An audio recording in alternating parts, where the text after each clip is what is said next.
The best government is that which governs least. Not anarchy, wisdom. No nation has ever taxed, regulated, or bureaucratized its way into prosperity. Prosperity is built by entrepreneurs, risk-takers, and innovators.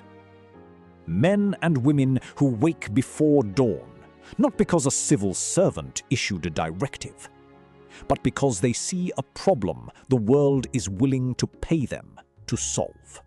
The Alliance for Economic Research and Ethics applauds two historic signals from the federal government of Nigeria.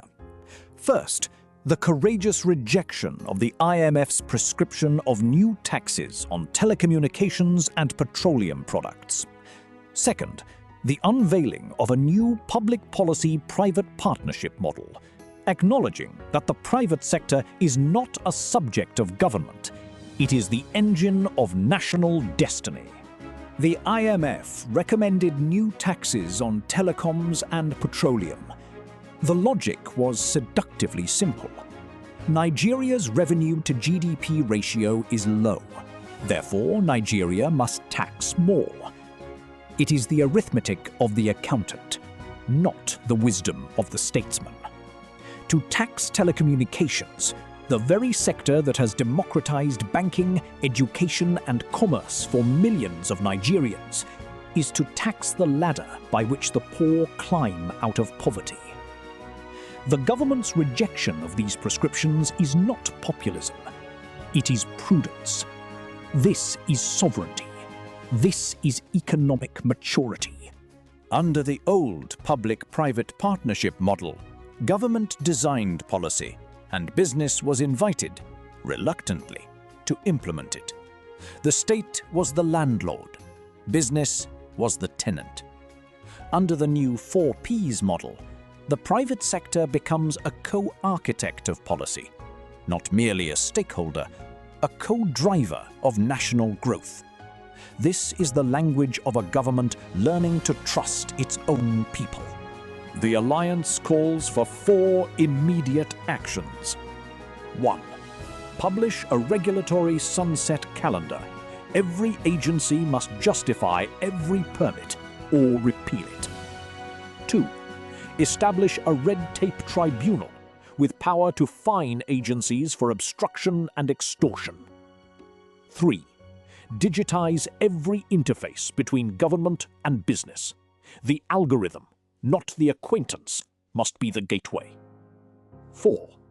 End revenue targets for enforcement agencies. Let regulators regulate. The Nigerian state lectures farmers on what to plant, manufacturers on what to produce, bankers on whom to lend to, and in the process forgets its own homework: security, justice, infrastructure, and the rule of law. A business must obtain permits from over a dozen agencies. Each permit is an opportunity for delay, for facilitation, for extortion. Is this governance or grand larceny by another name? Culture is built one encounter at a time. At the airport, welcome investors.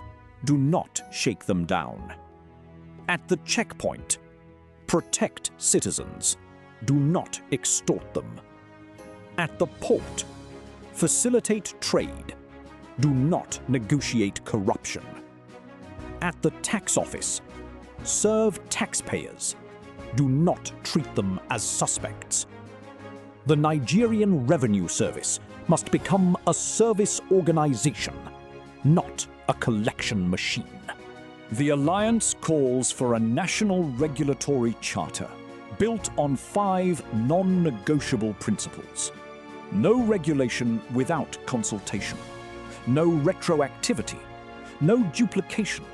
No secret enforcement. And no immunity for misconduct. Any public official who uses regulatory power to extort or harass a business shall be personally liable, civilly and criminally. The private sector does not fear regulation. It fears arbitrary regulation. As the philosopher Lao Tzu wrote, "When the best leader's work is done, the people say, 'We did it ourselves.'" Nigeria needs a government that builds roads, adjudicates disputes, protects borders, and then steps back so the genius of the Nigerian people can flourish. A government with a blueprint and a shield, not a clipboard and a whip. The private sector is ready. The question is the government ready to get out of the way